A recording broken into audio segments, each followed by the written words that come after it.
한국 교회는 오래도록 공동체의 신앙과 공적 자산 위에 서 있었습니다. 예배당은 한 목사, 그 목사의 가족의 사적 재산이 아니라 성도들의 헌신과 기도가 축적된 공적 공간입니다. 그러므로 목회는 혈연이 아니라 소명과 검증의 문제여야 합니다. 이 명제는 단순한 도덕적 수사가 아니라 교회가 사회 속에서 신뢰받는 종교 공동체로 남기 위한 제도적 전제입니다. 최근 남포교회 원로 목사 박영선 목사와 그의 아들 박병석 목사를 둘러싼 개척 지원금 40억 원 논란은 이 전제의 정면으로 도전합니다. 공개된 여러 증언에 따르면 아들의 개척을 염두에 두고 교회의 분립 논의가 있었고, 일부 성도의 이동과 예산 분리를 내부적으로 논의하는 과정에서 40억 원 규모의 돈 이야기가 오갔다고 합니다. 교회 당회는 이를 수용하지 않기로 잠정 결정했고, 공식적인 요구와 승인 절차가 없었다는 반론이 함께 존재합니다. 사실관계는 지금도 공방 중입니다. 그럼에도 윤리적 쟁점은 그보다 더 뜨겁게 달아오르고 있습니다. 핵심은 이런 질문입니다. 교회 재정이 아들의 사역을 염두에 둔 분립을 위해서 동원될 수 있는가? 설령 그것이 분립 개척이라는 이름으로 포장된다 해도 실질적으로 원로 목사의 영향력 아래 자녀에게 유리하게 설계된 자원 이전이라면 교회론적으로나 공공윤리적으로 심각한 문제가 있습니다. 1. 세습은 직위의 이전에서 자원의 사유화까지 이어집니다. 한국 교회는 오래도록 담임직을 아들에게 넘기는 세습을 비판해 왔습니다. 그러나 최근에는 분립, 개척, 거액 지원이라는 우회로를 통해 사실상 동일한 효과를 만들어내고 있습니다. 분립하려면 교인 수백 명과 수십억이 필요하다는 상식적인 계산이 공공연히 언급되고 있습니다. 담임직의 명패만 바뀌었을 뿐 모교회의 자산 신뢰 네트워크가 특정 혈연에게 집중적으로 이전됩니다. 이는 직위가 아니라 교회의 축적된 공공자본을 사유화하는 확실한 세습입니다. 2. 교회 재정은 신탁 자산입니다. 교회의 돈은 누구의 것도 아닙니다. 그것은 성도들이 신앙의 동기로 신탁한 공공자산입니다. 그러므로 사용의 정당성은 투명성, 형평성, 공익성이라는 3중 기준을 통과해야 합니다. 특정 목회자의 자녀가 개척할 때 수십억이 논의되고 다른 목회자들의 개척에는 그런 규모의 지원이 없었다면 이는 형평성의 파괴입니다. 차이는 결국 혈연이라는 은밀한 특권에서 발생합니다. 3. 영향력의 비대칭은 자발성을 왜곡합니다. 원로 목사는 공식 직위에서 물러나도 교회에 남아 설교하며 권위를 행사할 수 있습니다. 일정 기간 설교를 중단하거나 줄였다가 다시 월 1회 설교를 하는 상황에서 자녀의 개척을 둘러싼 논의가 진행되면 교회 내부의 의사결정은 필연적으로 왜곡됩니다. 공개적 반대가 곧 영적인 불충성이나 배은망덕으로 오해될 위험이 생깁니다.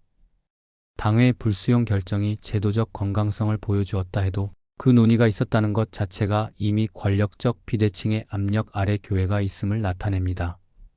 4. 설교 메시지와 행위의 모순. 박영선 목사는 오랫동안 하나님의 열심, 자기 비움, 성도의 성숙을 강조해 왔습니다.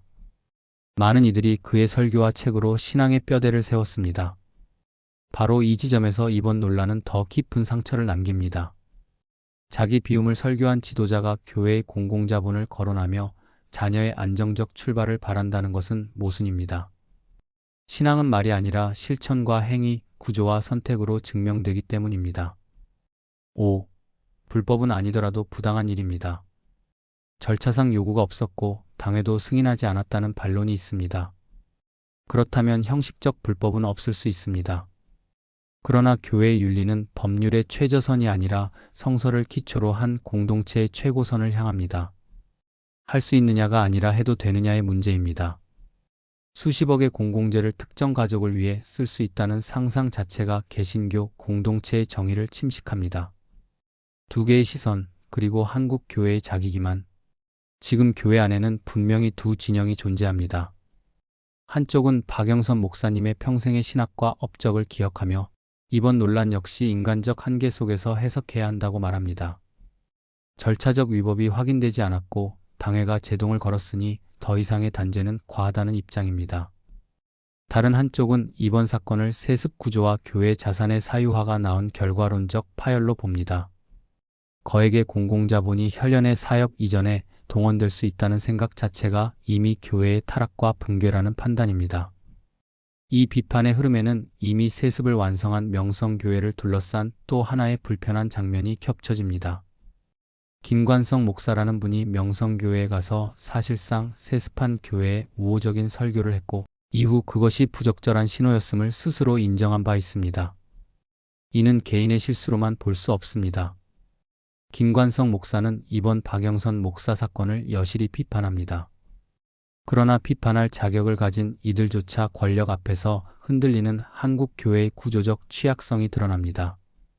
세습을 비판하면서도 세습한 교회에 가서 화려한 언어로 정당화하는 장면은 교회와 목사들의 자기기만 상황을 적나라하게 보여줍니다. 이번 박영선 목사의 논란을 둘러싸고 충격을 받은 신자가 자살을 하겠다는 소동도 있었다고 하니 보는 사람의 마음이 한없이 무거워집니다. 이는 믿었던 대상에 대한 충격이 얼마나 큰지를 대변합니다. 그럼에도 재정 획득을 위한 욕망은 계속됩니다. 대안은 무엇일까? 구조와 제도, 개혁과 원칙의 수립, 은퇴한 원로가 모교회에서 계속 설교하는 관행은 세습의 토양이 됩니다. 이는 교단 차원에서 제한되어야 합니다. 더 나아가 모교회가 특정 혈연에게 거액의 개척 자금을 지원하는 것을 법률적으로 금지하고 모든 개척 지원을 동일한 기준, 공개, 심사, 상한선 아래 집행해야 합니다. 교회 재정은 결코 특권의 수단이 되어서는 안 됩니다. 교회는 하늘나라에 대한 지상적 모형이라고 합니다. 만약 천상의 하나님 나라에서도 혈연이 법을 이기고 돈이 소명을 대신한다면 누가 그 하나님 나라를 소망하겠습니까? 이번 논쟁은 한 인물의 명예 문제를 넘어 한국 교회가 공공성과 투명성으로 스스로를 갱신할 수 있는지를 묻습니다. 진리는 사람의 마음에서부터 피어난다고 하지만 때로는 구조를 개선할 때 비로소 부각됩니다. 구조가 쇄신되어야 퇴락한 개신교도 비로소 회생의 길을 얻게 될 것입니다. 만약 그것을 해내지 못한다면, 내부자들이 할 의지가 없다면 소망은 없습니다. 저희 채널을 위해 구독과 좋아요, 알림 설정 부탁드립니다. 개신교가 이 사회의 무리가 아닌 유익만을 주는 집단이 되는 날까지 저희 교회 옆 카페 교카 지켜보겠습니다. 감사합니다.